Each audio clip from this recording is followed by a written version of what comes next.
தில்லைவாழல் அந்தனர்தம் அடியார்க்கும் அடியேன் திருநீலகண்டத்துக்குயவனார்க்கடியேன் இல்லையே என்னாத ஏற்பகைக்கும் அடியேன் இளையாந்தன் குடிமாறன் அடியார்க்கும் அடியேன் வெல்லுமா மிகவல்ல மெய்ப்பொருளுக்கடியேன் விரிபொழில் சூழ் குன்றையார் இரண்மிண்டற்கடியேன் அல்லிமுன் முல்லையந்தார் அமர்நீதிக்கடியேன் ஆரூரன் ஆரூரில் அம்மானுக்காலே. இப்போ அந்த அமர்நீதி நாயனார் வணிகர் மரபிலே வந்தவர். அவர் அவதாரம் செய்தது நம்முடைய பழையாறு என்ற ஊரில். அவர் பழையாறைக்கு அருகில் திருநல்லூர் என்ற ஒரு சிவாலயம் இருக்குது. பழைய ஆலயம், ஞானசம்பந்தர் நாவுக்கரசரால் பாடல் பெற்ற திருநல்லூர். அங்கே இதுபோல் விழாக்காலங்களில் வெளியூரிலிருந்து மக்கள்லாம் மிகுந்த அளவில் அங்கே வருவாங்க. அடியார்கள்லாம் வந்து அங்கே தங்கி அவர்களுக்கு இவருடைய அடியார்களுக்கு உணவு சமைத்து அவர்களுக்கு கொடுக்குறதா அவருடைய அடியார்கள் வருகின்ற போது அன்னம்பாளிப்பு செய்வார். அன்னம்பாளிப்பு செய்து அவர்களுக்கு வேண்டியவற்றையெல்லாம் கொடுப்பது தான் நம்முடைய அடியாருடைய பணி. அவர் வந்து சிறந்த செல்வந்தர். நிறையா அந்த காலத்திலேயே வெளிநாட்டிலிருந்து ஏற்றுமதி செய்வார். அங்கிருந்து மணிகள், நவமணிகள் போன்றவற்றையெல்லாம் கொண்டு வந்து இங்கே வணிகம் செய்வார். அதே மாதிரி இங்கே தயாராகின்ற பொருள்களையெல்லாம் வெளிநாடுகளுக்கு ஏற்றுமதி செய்யக்கூடிய அளவில் நம்முடைய வணிக குலத்தில் வந்தவர் அவர் அமர்நீதி நாயனார். அவரை நமக்கு அறிமுகம் செய்கின்ற பொழுது ஒவ்வொருத்தரையும் நம்முடைய சேக்கிழார் பெருமான் அறிமுகம் செய்ய நீங்கள் எடுத்து படித்து பாருங்கள்.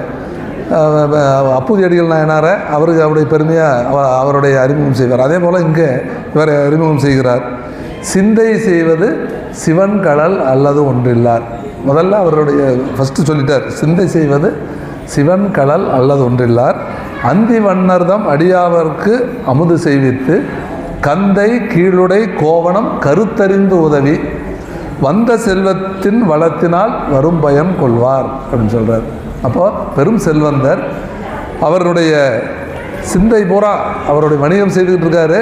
ஆனால் அவருடைய சிந்தை எங்கே இருக்கும்? சிவன் கடலையே சிந்தித்து கொண்டிருப்பார். அப்போ அடியவர்கள்லாம் வந்தார்கள். அந்த திருநல்லூர் வருகின்ற அன்பர்களுக்கெல்லாம் கந்தை கீழுடை கோவணம் இதுதான் அடியவர்கள் அணிவது. இன்றைக்கி மாதிரி பட்டாடைகள்லாம் அணிந்து கொண்டு வர்றதில்லை, நம்மளை மாதிரி சூட் கோட்டெல்லாம் போடுறதில்லை. அடியவர்கள் வந்து கந்தை கீழுடை கோவணம், அவ்வளோதான். அவர்களுக்கு கந்தை கீழுடை கோவணம் கருத்து அறிந்து உதவி அவர்களுக்கு அவர் நினைத்தாவே சொல்லி கொடுத்துருவார். அப்படிப்பட்ட கருத்தறிந்து உதவி அவர்களுக்கு அமுது செய்வித்து கருத்தறிந்து அதனால் வந்த அந்த அவருடைய அடியவர்களுக்கு இந்த பணி செய்வதனால் தன்னுடைய செல்வத்தின் பயனை அனுபவித்தார்னு சொல்கிறார். வந்த செல்வத்தின் வளத்தினால் வரும் பயன் கொள்வார் இந்த அமர்நீதி நாயனார். இப்படி அவர் இந்த ஆண்டு அங்கே போயிட்டார். அவர் சுற்றத்தவரோடு போயிடுவார். போய் அங்கே வந்திருக்கின்ற அடியவர்களுக்கு அனைவருக்கும் திருவமுது அங்கே 24 மணி நேரம் திருவமுது நடந்து கொண்டே இருக்கும். எப்போ வேணாலும் வருவாங்க, அடியவர்கள் வருவாங்க, திருக்கோயிலுக்கு போவாங்க, இது போன்ற விழாக்களில் கலந்து கொள்வார்கள், வந்து உணவு எடுத்துக்கொள்வார்கள். அப்போ என்ன வேணுமோ அவரோடம் கேட்டு பெற்று செல்வார்கள். இப்படி சுற்றத்தாரோடு சென்று அங்கே சுற்றம் சூழ நாம் சொல்கிறோம் இல்லைங்களா, சுற்றம் சூழ சென்று இந்த மாதிரி பணி செய்து கொண்டிருக்கிறார். இப்போ இவருடைய பெருமையை உலகிற்கு உணர்த்த வேண்டும் அல்லவா? நம்ம பெருமான் சும்மாவே இருக்க மாட்டார். இவருடைய பெருமையை உலகிற்கு உணர்த்த வேண்டும். அப்போ என்ன செய்கிறாரு? இதே மாதிரி ஒரு கிளை வேதியராக ஒரு தண்டு ஒன்றை ஊன்றிக்கொண்டு ஒரு கோல் ஊன்றிக்கொண்டு வந்துட்டார். அவருடைய நெற்றிக்கண்ணை மறைத்து கொண்டார். நீலகண்டத்தை மறைத்து ஒரு கிளை வடிவன்னு வர்றார். வந்த உடனே அடியவரை பார்த்தோன்னே இவன் என்ன செய்கிறார்? உடனே சென்று நெடுஞ்சான்கடையாக விழுந்து வணங்குறார் நம்முடைய அமர்நீதியார். வணங்கிட்டு சொல்கிறார், சாமி, அதாவது ஒரு அடியவரை வணங்கும் போது அங்கே சொல்கிறார் பாருங்க, நம்முடைய மனத்தினும் மிக முகம் மலர்ந்து சென்று வணங்கினாராம். முகம் மனம் எப்படியே மனம் மலர்ந்தா இருக்கு, முகம் மலரணுமா, மகமும் மலரும், அதாவது மனமும் முகமும் தாமரை மலர் போல் சென்று மலர்ந்து அடியவரை வழிபட வேண்டும் என்று சொல்கிறார். அப்போ போகிறாரு, இவரை நெடுஞ்சான்கடையாக நின்று வழிபட்டு சொல்கிறார், சாமி, உங்களை இதுவரை நான் இங்கு பார்த்ததில்லை, நீங்கள் முதன்முறையாக இந்த மடத்திற்கு எழுந்தருளி உள்ளீர்கள், எனக்கு மிகவும் மகிழ்ச்சியாக இருக்கிறது அப்படின்னு சொல்லி அவருக்கு வழிபாடு செய்து சொல்கிறார். உடனே அவர் சொல்கிறாரு, அமர்நீதியாரே, நீங்கள் இங்கு வருகின்ற அடியவர்களுக்கு 3 நேரமும் அன்னம்பாளிப்பு செய்து அதே போல் அவர்களுக்கு வேண்டிய கந்தை கீழுடை கோவணமெல்லாம் கருத்தறிந்து உதவுவதை கேள்விப்பட்டு உம்மை காண்பதற்காக வந்தோம் அப்படின்னு சொல்கிறார். வந்தோன்னு சொன்னோன்னே, சரி உங்களுக்கு தவசீலர்களுக்கு என்று தூய முறையில் தனியாக சமைத்து இந்த சமையல் நடந்து கொண்டு இருக்கிறது, நீங்கள் வந்து அமுது செய்ய வேண்டும் அப்படிங்கிறார். உடனே அவர் என்ன சொல்கிறாரு, நான் இன்னும் கங்கையில் காவிரியில் சென்று நீராடி வருகிறேன், கொஞ்சம் பொறுங்கள், நான் வந்து உணவை எடுத்துக்கொள்கிறேன், நான் போய் காவிரியில் சென்று நீராடி வருகிறேன் அப்படிங்கிறார். சரி அப்படின்னு சொல்லிட்டு சொல்கிறார், நான் எங்கிட்ட இருக்கிறதே 3 பொருள் தான் நான் வச்சுருக்கிறேன். ஒன்று 3 கோவணம் தான் என்னுடைய சொத்து.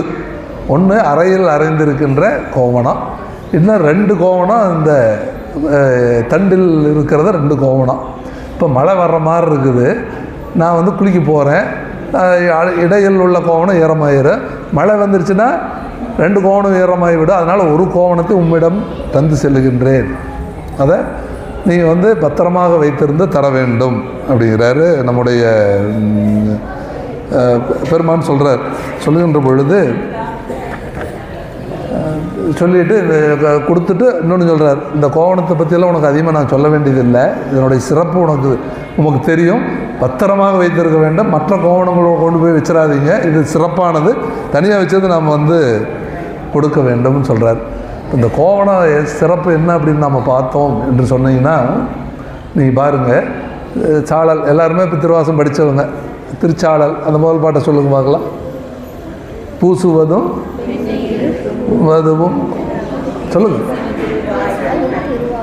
காணேடி பூசுவதும் பேசுவதும் ஊன்பதுவும் கொண்டென்மை ஈசனவன் எவ்வுயிர்க்கும் இயல்பானான் சாழலோ. ஐயா சொன்னாங்க திருவாசம் முற்றோல்பத்தை போனவர் நடந்ததுன்னு சொல்லி, அதுக்காக சொல்கிற அடியன்.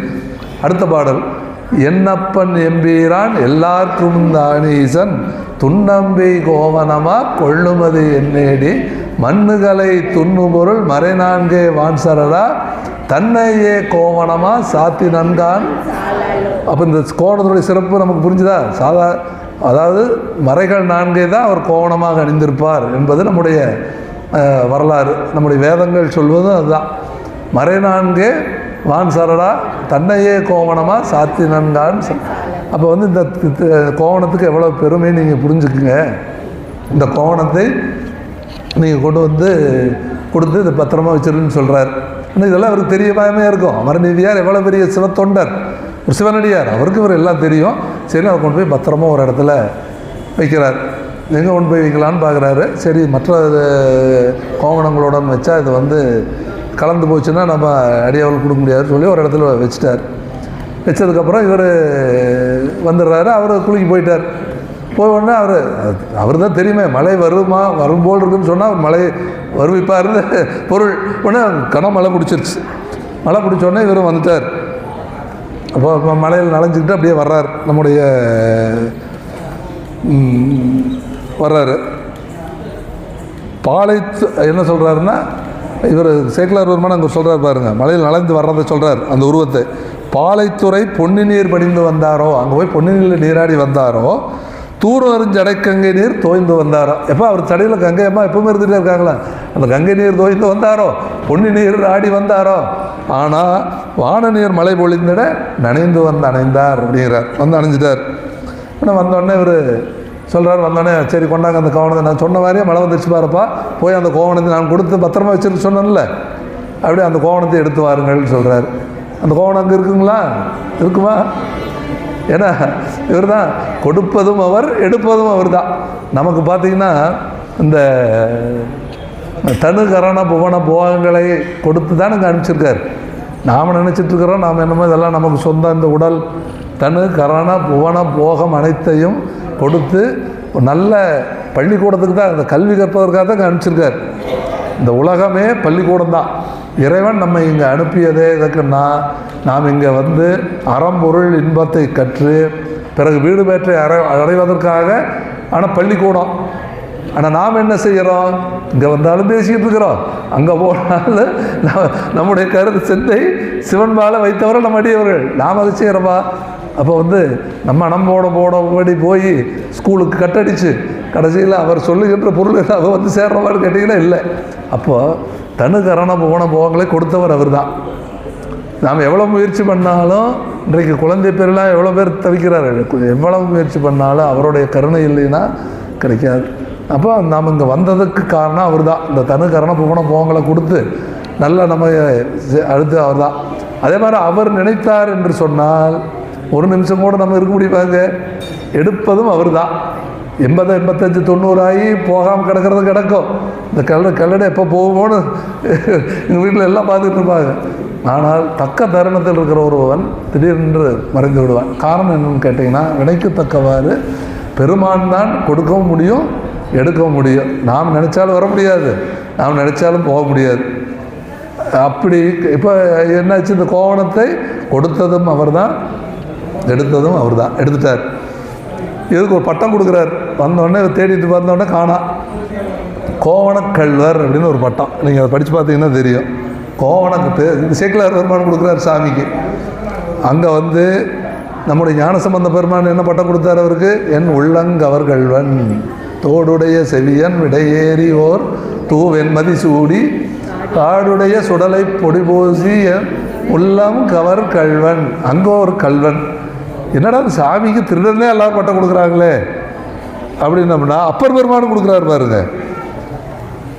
ஒரு தேவார திருமுறையில் சொல்கிறார், வெள்ள நீர் செடையனார் தான் வினவுவார் போல வந்தேன் உள்ளமே புகுந்து நின்றார்க்கு உறங்கு நான் படைகள் போந்து கல்லரோ புகுந்தீர் என்ன என்னுடைய உள்ளத்தில் கல்வர் போல புகுந்துட்டீரே அப்படின்னு சொல்லி சாமி பார்த்து சொல்கிறார்.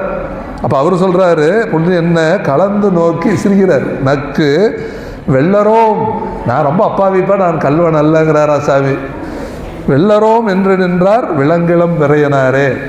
பாருங்க, இதில் வந்து திருமுறைகளுக்கும் நம்முடைய சாத்திரங்களுக்கும் எவ்வளோ தொடர்புனா. அப்போ இவர் கல்லர் போல உள்ளே வந்துட்டீங்களே சாமி அப்படிங்கிறார்.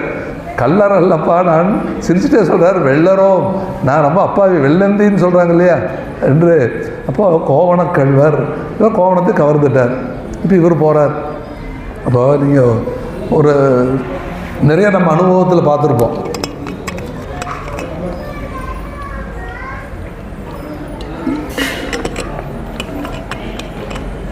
பெரும்பாலும் ஒரு பொருளை நாம் இரவல் வாங்கிட்டோம்னு சொன்னோம்னா ரொம்ப பத்திரமா கொண்டு சேர்த்தணும். இப்போ நம்ம அவசரத்துக்கு நம்மகிட்ட ஒரு வண்டி இல்லை, சரி கம்சாமி ஐயா இருக்காங்க, ஐயா உங்களுடைய 2 வீலர் கொடுத்து போயிட்டு வந்துடுறோம் அப்படின்னு சொன்னோம்னா அதை வந்து பத்திரமா கொண்டு போய் நம்ம போன பணியை முடிச்சுட்டு பத்திரமா கொண்டு வந்து ஐயா கிட்ட ஒப்படைக்கணும். அதுதானே ஒரு இரவல் தந்த பொருளை பத்திரமா வச்சுருக்கிறது நம்முடைய கடமை, மக்களாகிய நம்முடைய கடமை. அப்போ இவர் வந்து சொல்லும்போது சொல்லி வேறு கொடுக்குறாரு, இது ரொம்ப சாதாரண கோவணம் எல்லாம் ரொம்ப சிறப்பானது, பத்திரமா வச்சிருந்து சொல்லி கொடுக்குறாரு. அப்படி வேறு சொன்னார். இப்போ காணாமே எல்லா பக்கம் தேடிட்டார். உடனே நம்ம துணை வேறு கூப்பிட்றாரு. உடனே அடுத்தது நீ பார்த்தியா? இப்போ நம்ம அடுத்தது வந்து குறை வந்து நம்ம வேறு யாரோட சொல்லுவோம், பார்த்தியானா? இல்லைங்களே பார்க்கல, இங்கே தானே வச்ச காணாமே, வேறு யாரும் வந்து இங்கே வரவே இல்லை, யாருமே உள்ளே வரலையே, யாரோ உள்ளே வந்தாங்களா பார்த்தியான்னு கேட்குறாரு. அடியவர்கள் யாராவது வந்திருப்பாங்களா? வந்தால் யாரும் எடுக்க மாட்டாங்களே, வந்தாலும் நம்ம தான் அவங்களுக்கு வேணுங்கிறதெல்லாம் கொடுக்குறோமே, யாருமே எடுக்க மாட்டாங்களே, எப்படி இந்த கோவணம் சென்றது, எவ்வாறு எங்கே போச்சு அப்படின்னு ஒரே தேடுறாரு. மனம் ரொம்ப வருந்திடுச்சு. இப்போ நாம் ஐயா கிட்ட 2 வீலர் வாங்கிட்டு போகிறோம், கொண்டு போய் ஒரு பக்கம் இடிச்சிட்டோன்னு வச்சுங்க, நம்ம மனம் என்ன பாடுபடும். அடாடாடாடா, இப்படி வந்து ஒரு இரவல் வாங்கிய பொருள் இப்படியெல்லாம் பண்ணிட்டோமே, இந்த கோவணத்தை காணாமேன்னு தேடுறாரு. அங்கே ஓடுறாரு, நிற்க முடியல, நடக்க முடியல. அப்போது சரி ஒரு வாரம் மனதை தேற்றிக்கொண்டு, அப்போ அந்த அம்மையாரோட கேட்டு 2 பேரும் ஒரு வாரம் மனதை தேற்றிக்கொண்டு சரி நல்ல ஒரு கோவணத்தை கொண்டு போய் கொடுப்போம் அப்படின்னு போகிறார். இப்போ இங்கே தான் அந்த நான் சொன்ன அந்த சுவையான செய்தி நான் சொன்னேன் இல்லைங்களா, வந்துடுது, அது வருது. இவர் போனோடனே அங்கே கொண்டு போயிட்டார். போனோடனே போய் அப்படியே ரொம்ப பணிந்து, இப்படி பொருள் காணாமல் போச்சு, அவர் கொடுத்ததை காணாமோடனே அப்படியே அமைதியாக போய், சாமி நான் நீங்கள் கொடுத்ததை நான் வந்து இப்போ கொடுத்த பத்திரமா தான் வச்சேன், ஆனால் காணவில்லை, யாரும் வந்து எடுக்கிறதுக்கும் வாய்ப்பில்லை, அது எங்கே போச்சுன்னே தெரியலைங்களே சாமியோட வந்தது மாதிரி கோபம் அவருக்கு. எரிதுள்ளினால் போல் வெகுண்டாருங்கிறார் சேக்கிலார் பெருமான். நான் எவ்வளோ தூரம் சொல்லி தானப்பா கொடுத்துட்டு போனேன், பத்திரமா வச்சிரு, இது ரொம்ப முக்கியமான பொருள் சொல்கிறேன், நீ சரின்னு வாங்கி வச்சுட்டு உன்னுடைய வியாபாரம் வணிகம் நன்றாக இருக்கிறதுனார். நீ தான் வணிகர்தான, உன்னுடைய வணிகம் நன்றாக இருக்கிறது அப்படிங்கிறார். உடனே அப்போ இப்போ இந்த இடத்துல நமக்கு ஒரு எண்ணம், வாணிகம் செய்வார்க்கு வாணிகம் பேணி பிறவும் தம் பொருள் போல் செய்யுங்கிறாரு திருவள்ளுவர். அப்போ ஒரு வாணிகம் செய்கின்ற பொழுது அவருடைய பொருளை கொண்டு வந்து கொடுத்தா நாம் நம்ம பொருள் போல் வைத்து செய்யணுமா. நாங்கள் எங்கள் ரைஸ் மில் இருந்துங்க அந்த காலத்தில், எங்கள் தந்தையார் அரிசி ஆலை. அப்போ ஒரு இஸ்லாமியர் ஒருத்தர் அங்கே நெல் மண்டி வச்சுருந்தார் விழுப்புரத்தில். சம்சுதீன் அவர் வருவார், நம்ம வீட்டில் தான் சாப்பிடுவார். அப்போ வந்து நாங்களாம் சொல்லுவோம், ஐயா ரேட்டெல்லாம் கொஞ்சம் பார்த்து போடுங்க அப்படின்னோடனே நான் அவர் சொல்லுவார், ஐயா மில்லு என்னுடையது, கடை உங்களோடது, நீங்கள் பார்த்து ரேட்டை போட்டுக்குங்க அப்படின்னு சொல்லி, அதாவது அந்த போல் பிறர் பொருளை தன் பொருள் போல் செய்யணுமா. அந்த இஸ்லாமியர் கூட தெரிஞ்சிருக்குன்னு சொல்ல வர்றேன். அதை திருவள்ளுவர் சொன்னது அவர் கூட கடைப்பிடித்திருக்கார். அப்போது இவர் வந்து இப்போ எல்லாம் இப்படி ஒரு சூழ்நிலை ஆகி போயிடுச்சே அப்படின்னு சொல்லி இவருக்கு ரொம்ப வருத்தம். அதாவது அப்படின்னு சொன்னால் இவருக்கு கடும் கோபம் வந்து எரிதுள்ளிலாம் அப்படியே கண்கள்லாம் சிவந்து போச்சு. நீ இப்படி தான் வியாபாரம் பண்ணி இப்படி தான் நான் வந்து ஒரு கோவணத்தை கொடுத்தா வாங்கி வச்சுக்கிட்டு வேற ஒரு கோவணத்தை கொடுத்து சரி வச்சுக்கணும்னு சொல்லுவே போல் இருக்கும், உன்னுடைய வாணிகம் சிறப்பாக இருக்குன்னு சொன்னோன்னே இவருக்கு என்ன பண்ணுறதுன்னு தெரியல. அப்புறம் என்னென்னமோ சொல்லி பார்க்குறாரு, அவர் சமாதானம் ஆகலை. அப்போ அவரும் இவருடைய மனைவியும் போய் சேர்ந்து ஒரு யோசனை பண்ணி சொல்கிறாங்க, சாமி உங்களுடைய எங்கிட்ட ஏகப்பட்ட பட்டாடைகள் கோவணங்கள்லாம் வச்சுருக்கிறவங்க எல்லாத்தையும் கொடுக்குறோம், நீங்கள் ஏற்றுக்கொண்டு எங்களுடைய பிழையை பொறுத்தரல வேண்டும் அப்படின்னோடனே கொஞ்சம் இறங்கி வர்றார். கோபம் கொஞ்சம் குறைஞ்ச மாதிரி இருக்குது. குறைஞ்ச உடனே என்ன சொல்கிறாரு, சரி சரி அப்படின்னா ஒன்று பண்ணுவோம், உங்கள்கிட்ட அது இருக்கிற துலாக்கோல் வச்சுருக்கல கொண்டு வா. அந்த காலத்து இப்போ கூட கோயிலில் பார்த்தீங்கன்னா துலாபாரம்னு வச்சுருப்பாங்க, இடைக்கு இடம் கொடுக்குறது. அந்த கொண்டு வந்து அந்த துலாபாரம் கொண்டு வா. என்னுடைய தண்டல் நனைஞ்ச கோவணம் ஒன்று இருக்குது இல்லையா, அதை ஒரு பக்கம் வைக்கிறேன், அதற்கு ஈடு உன்னுடைய துணியெல்லாம் கொண்டாந்து போடு, அதுக்கு எது அது நேர் நின்றுதா அப்போ நான் அதை எடுத்துக்கிறேன் அப்படிங்கிறார். சரி இவர் போகிறாரு, போய் முதல்ல கொண்டு வந்து அங்கிருந்த கோவணங்கள் எல்லாம் அப்புறம் சொல்லுகின்ற பொழுது தான் இந்த முக்கியமான பகுதி விட்டுட்ட மாதிரிங்க. இந்த கோவணத்தை ஏற்றுக்கொள்ளுங்கள் சொல்வது என்ன சொல்கிறாருன்னா, இது கீறு கோவணம் என்று நெய்தமைத்ததுன்னு சொல்கிறார். கீறு கோவணம் என்று நெய்தமைத்தது அப்படின்னு சொன்னால் இதன் ஒரு 10-15 நிமிஷம் தான் முடிச்சிடலாம். கீறு கோவணம் என்று நெய்தமைத்தது. இன்றைக்கி இங்கே இருக்கிறவங்க நிறைய பேர் நம்ம இந்த பகுதியில் விசைத்தறி இருக்கிற காரணத்தினால் டெக்ஸ்டைல் சம்மந்தப்பட்ட ஐயாவெல்லாம் கூட அந்த விசைத்தறியில் எங்கள் கூட வந்துருக்கிற ஐயாவெல்லாம் அவர் ரொம்ப அனுபவம் உள்ளவர். இந்த கீறு கோவணம் அப்படின்னு சொன்னால் அது மாதிரி பெண்களுக்கு உங்களுக்கு புரியும்படி சொல்கிறேன் நான். இது கீறு கோவணம் அல்ல, நெய்தமைத்ததை ஏற்றுக்கொள்ளுங்கள்னு சொல்லி கொடுக்குறாரு. என்னென்னு கேட்டிங்கன்னா, இப்போ நம்ம எங்கள் மருமகள் வந்திருக்காங்க, திருமணம் நடந்தது. இப்போ நாங்கள் ஒரு நாள் வந்து அவங்க ஊருக்கு போகணும், திருமணத்துக்கு முன்னாடி, நிச்சயமெல்லாம் முடியறதுக்கு முன்னே நானும் எங்கள் துணைவியாரெல்லாம் போனோம். எங்கள் கோயம்புத்தூர் போகணுன்னு நானும் வரணும்னு வந்தாங்க, ஒரு பணியாக போனோன்னே அங்கே போய் மருமகளுக்கு ஒரு நல்ல புடவை எடுத்துகிட்டு போகணும், நல்ல சேரீ எடுத்துகிட்டு போகணுன்னா சரி போய் எடுக்கலாம். போனால் அந்த புடவை எடுக்கிறது உங்களுக்கு எவ்வளோ சொல்வதில்லை, எங்களுக்கு படுசிரமம். கிட்டத்தட்ட அந்த ஒரு புடவை எடுக்கிறதுக்கு முதல்ல ஒரு கடைக்கு கூட்டிகிட்டு போனாங்க, பிஎஸ்ஆர் நம்ம அங்கே போய் பார்த்தேன். அப்புறம் 1 மணி நேரம் பார்த்து பிடிக்கல. அப்புறம் அடுத்தது இன்னொன்று அந்த மகாவீர்ஸு வந்தது, அங்கே போய் பார்த்து பிடிக்கல.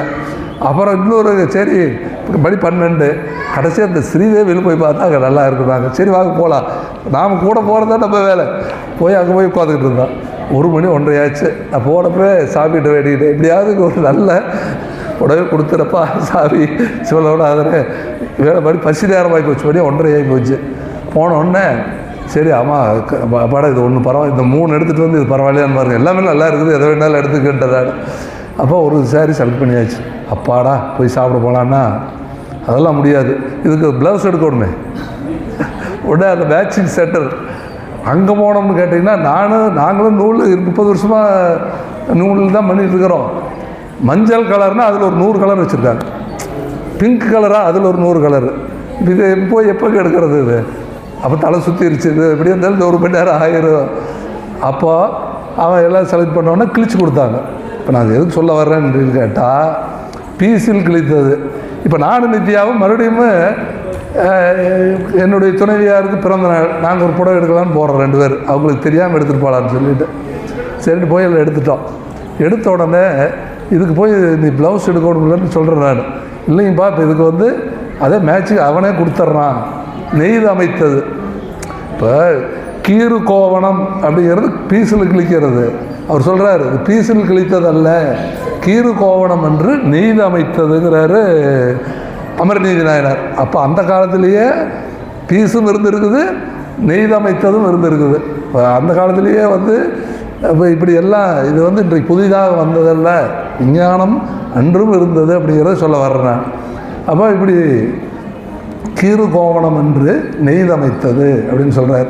சரின்ட்டு இவர் இருந்தாலும் அதெல்லாம் இப்போ முடியாதுன்ட்டாரா. அப்போ இந்த துலாக்கோலில் வைக்கணும். வச்சோடனே இடைக்கு நீ எதை வேணாலும் வெயி, இந்த கோவணம் நேர் நிற்க வேண்டும், அவ்வளோதான். அப்போ அவர் சொல்லிட்டாரு. சரி, இவங்க எல்லாம் எடுத்துகிட்டு போய் அந்த கோவணத்தை ஒன்றும் எல்லாம் பட்டாடையில் கொண்டாடுறாங்க. நேர் நிற்கலை. இந்த ஒரே ஒரு ஈர கோவணம் அப்படி கீழே நிற்கிது, இதெல்லாம் மேலே நிற்கிது. பட்டாடையில் வச்சாச்சா முடியல. நீ அடுத்தது என்ன, நவமணிகள் இருக்குது சாமி, அதை வைக்கலாமா? நீ எதை வேணாலும் வையப்பா, எனக்கு என்னுடைய கோவணத்துக்கு நேர் நிற்கணும். நின்னா சரி, வேலை முடிஞ்சது. உடனே அதையும் பார்த்தாங்க, முடியல. இப்போ அடுத்தது கடைசியாக என்ன முடிவு பண்ணலாம்? இப்போ எதுவுமே முடியல. நீ எங்கிட்ட இருக்கிறது நானும் என் மனைவியும் மகனும் தான். நாங்கள் 3 பேரும் கோவணத்தட்டில் ஏறுறோம். சரி பரவாயில்ல, ஏறு, நேர் நின்னா போதும் எனக்கு. நீ கோவணத்தை கொடுத்தாலும் சரி, நவமணிகள் பட்டாடை கொடுத்தாலும் சரி, என்னுடைய கோவணத்துக்கு நேர் நீ நிற்கிறதுக்கு துலாக்கோல் நேராக நிற்கணும். ஏன்னா இவருடைய கோவணம் என்ன, நான் மறைகள். இப்போ நம்ம இங்கே சிவாச்சாரியர்கள் சொல்கிறாரு பாருங்க, நான் மறைகள். அதே போல் அறம்பொருள் இன்பம் வீடு, இந்த 4 மறைகள் தான் அங்கே கோவணம் நிற்கிது. இதுக்கு ஈடு தானே நவமணிகளை ஈடாகுமா? நவமணிகளை வச்சாலும் ஈடாகாது, எந்த ஆடைகளை வச்சாலும் ஈடாகாது. அப்போது நாங்கள் ஏறுறோம் சாமி அப்படின்னு சொன்னோன்னே சரி, அதுக்கு அனுமதி கொடுத்துட்டார். சரி பரவாயில்ல, ஏறுங்க அப்படின்னோடனே இவர் என்ன சொல்கிறார் பாருங்க, இழைத்த அன்பினில் இறைதிருநீற்று மெய்யடிமை பிழைத்திலோமெனில் பெருந்துளை நேர் நிற்க. இதுவரைக்கும் நாங்கள் செய்த தொண்டு, சிவபெருமானுக்கும் அவருடைய அடியார்களுக்கும் திருநீற்றுக்கும் செய்த தொண்டு உண்மை என்று சொன்னால், நான் உண்மையான அடியார் என்று சொன்னால், இந்த நாங்கள் அதில் எந்த தவறும் செய்யவில்லை என்று சொன்னால் இந்த துளை நேர் நிற்க அப்படிங்கிறார் இல்லைங்களா? உடனே நேர் நிற்குமா நிற்காதாங்க ஐயா? இப்போ இந்த பொன் ஓட்டாச்சு நேர் போட்டால் எதுக்கு நேர் நிற்கலை?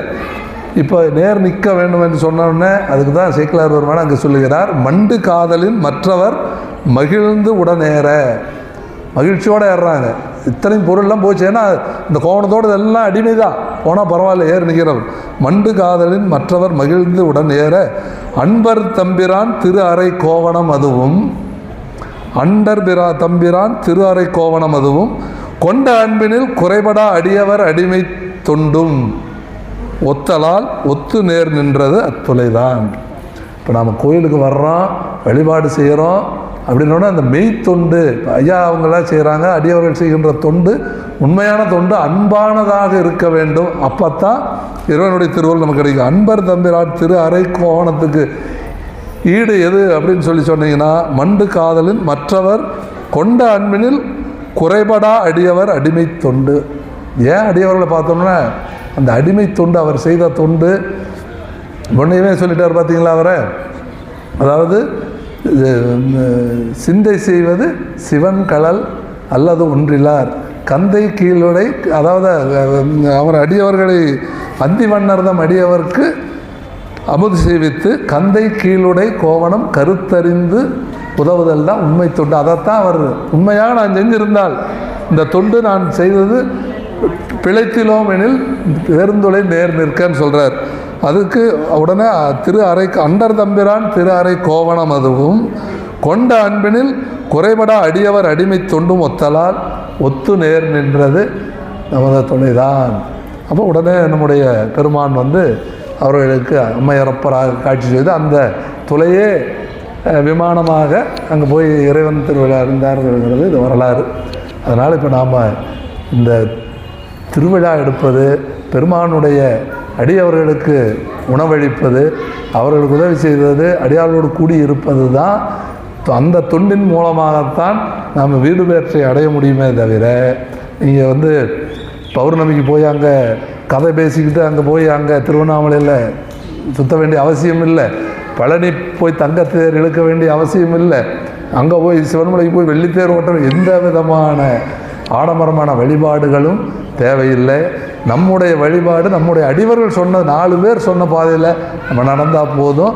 63 நாயன்மார்கள் சொன்ன பாதையில் நாம் நடந்தால் நாம் இந்த இன்மைக்கு வேண்டிய எல்லா இன்பங்களையும் குறைவரப் பெற்று மறுமை இன்பமாகிய சிவலோகத்தை அடையலாம். அதுக்கு தான் ஐயா அவர்களும் அவர்களுடைய தொண்டர்களும் இவ்வளவு முயற்சியோடு இந்த வருஷம் விழா எடுத்து எல்லாரையும் இங்கே வரவழைத்து எங்களையும் நீங்கள் தனியாக வராதீங்க, எல்லாம் உங்களுடைய அன்பர்களோடு வாருங்கள் என்று எங்களை அழைத்து இந்த ஐயா அவர்கள் செய்கின்ற விழாவிற்கு துணையாக இருந்த உங்கள் அனைவருக்கும் இந்த வாய்ப்பினை நல்கிய ஐயா அவர்களுடைய இருந்தவர்கள் இங்கே உங்கள் அடியார் பெருமக்கள் அவர்களுக்கும் அடியனுடைய மனம் மொழி மெய்களாலான நன்றியை தெரிவித்து அடியனுடைய உரையை நிறைவு செய்கிறேன். சைவத்தின் மேல் சமயம் வேறில்லை, அதில் சார் சிவமாம் தெய்வத்தின் மேல் தெய்வம் இல்லெனும் நான் மறை செம்பொருள் வாய்மை வைத்த சீர்திரு தேவாரமும் திருவாசகமும் உய்வை தரச் செய்த நால்வர் பொற்றால் எம் உயிர் துணையே. தென்னாடுடைய சிவனே போற்றி, ஏகம்பத்துரை எந்தாய் போற்றி, அண்ணாமலையம் அண்ணா போற்றி, காவாய் கனகத்திரளே போற்றி போற்றி. சிற்றம்பலம்.